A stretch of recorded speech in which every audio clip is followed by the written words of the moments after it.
Загадочные снежинки, мерцающие в лунном свете, приглашают нас в волшебный мир Нового года. В этот момент, когда старый год уходит, а новый еще не начался, мы ощущаем особенное волнение.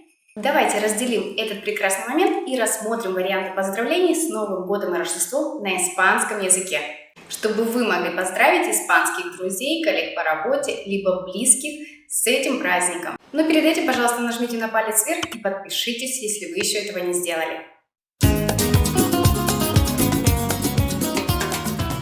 Итак, самое простое и короткое поздравление с Новым годом на испанском языке звучит так. Feliz Año Nuevo! Счастливого Нового года! Кстати, оставайтесь до самого конца, я расскажу о некоторых моментах, которые стоит брать во внимание, поздравляя испанцев с новогодними праздниками. Об этом я расскажу после примера с поздравлением. Prospero Año Nuevo! Благополучного или успешного Нового года! Итак, будет правильно. Следующий вариант поздравления. Ventura y prosperidad en el año nuevo. Радости и процветания в новом году. Muchos éxitos para el año nuevo. Много успехов в новом году. Так вы желаете всего самого наилучшего в новом году. Mis mejores deseos para la Navidad y el año nuevo. Мои наилучшие пожелания на Рождество и в новом году. Еще можно перевести как с наилучшими пожеланиями на Рождество и в новом году. Feliz Navidad! Счастливого Рождества! Следующий вариант поздравления будет отличным вариантом, и в то же время его легко можно запомнить. Также он совмещает в себе и Рождество, и Новый год. Feliz Navidad y Prospero Año Nuevo! Счастливого Рождества и Нового года! Кстати, эту фразу очень часто можно встретить на табло в крупных супермаркетах, торговых центрах, так как это поздравление включает в себя все самые главные зимние праздники. Le deseamos felices fiestas y buen comienzo de año. Мы желаем вам счастливых праздников и отличного старта в новом году.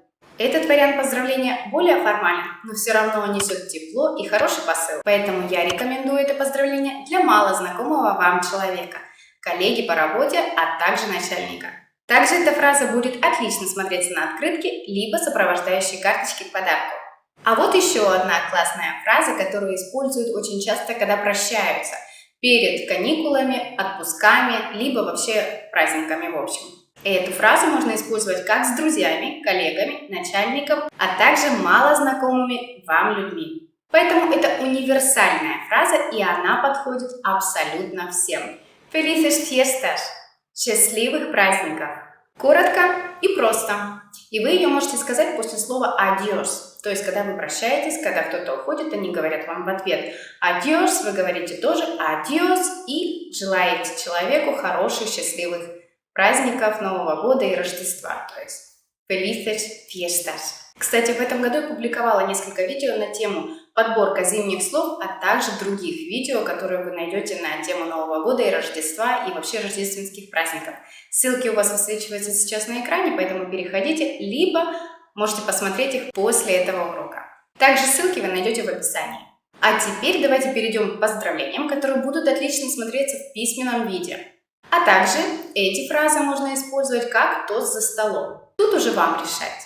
Que en este año nuevo tengas 100 razones para reír, un sueño por el que vivir, 1000 alegrías para disfrutar y ningún motivo para sufrir. Пусть в этом году у тебя будет 100 причин для смеха, мечта, ради которой стоит жить, 1000 радостей, которыми можно наслаждаться, и ни одной причины для страданий. Следующая фраза. En esta Navidad daré gracias por haber tenido la oportunidad de haberte conocido. В это Рождество я поблагодарю за то, что мне выпала возможность встретить тебя. Очень тепло и дружелюбно. Кстати, эту фразу вы можете использовать вообще для близкого друга, партнера по работе, коллеги, с которым у вас действительно наладились очень хорошие отношения, и вы показываете этой фразой то, что вам дороги эти отношения. Также вы можете поздравить своего любимого человека, которому буквально недавно в отношениях. Que la Navidad te devuelva las ilusiones de la infancia, los placeres de la juventud y la tranquilidad del hogar. Пусть Рождество вернет тебе детские иллюзии, удовольствие юности и спокойствие домашнего очага. Следующая фраза. Te deseo a ti y a tus seres amados un día magnífico, cargado de felicidad, familia, los mejores regalos y bendiciones para todos. Желаю тебе и твоим близким чудесного дня, полного счастья, семьи, лучших подарков и благословений для всех. Стоит сказать, что вообще испанцы любят зимние праздники, действительно к ним готовятся. Подготовка начинается заблаговременно, уже в начале декабря. Все украшают дома, готовятся к праздникам, покупают подарки, обсуждают эту тему очень яро. Также нужно сказать, что для многих испанцев является более важным отметить Рождество, нежели Новый год. Почему так? Рождество – это семейный праздник, всегда отмечается в кругу самых близких, самых дорогих людей. Это тогда, когда дарят подарки, а не Новый год. Новый год ассоциируется у испанцев больше как с гулянками, то есть отмечанием чего-то, веселым времяпровождением. И можно, конечно, в кругу семьи, но все-таки Новый год – это больше праздник для шумных компаний, шумных действий. Также стоит сказать, что на Рождество, когда собирается вся семья дома, собирается очень много людей, компания очень большая, все сидят за столом или у камина, пьют красное вино, обязательно красное, очень редко можно встретить на Рождество белое, потому что все-таки холодно, несмотря на то, что сейчас достаточно тепло в Барселоне, климат меняется, но тем не менее, все-таки люди предпочитают в зимнее время пить красное вино. Сидят, обсуждают, пьют песни, именно рождественские, это действительно так, не только как показывают в кино.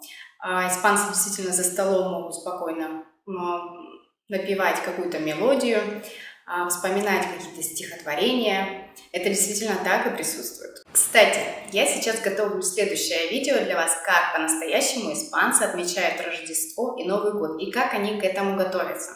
Какие существуют настоящие традиции и обычаи, о которых, наверное, вам никто не расскажет. Либо расскажет, но это будет поверхностно. Я же вам расскажу с призмы, как действительно уже жителя здесь в Испании, потому что я уже считаю себя наполовину испанкой, и расскажу вам, как это отмечаем мы, что происходит, что делают. Поэтому ставьте плюсики, если вам интересно, чтобы просто я уже знала, насколько эта информация будет интересна для вас.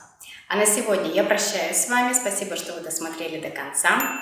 Спасибо, что были со мной. Ставьте лайки, если вам это видео понравилось, если было полезно. Также ставьте плюсики, пишите в комментариях, какая фраза вам больше всего понравилась, какое поздравление было полезным. Собираетесь ли вы поздравлять кого-то на испанском языке? Если у вас вообще в вашем кругу друзей испанцы, которых вы считаете нужным поздравить? В общем, спасибо, что были со мной. До скорых встреч в эфире.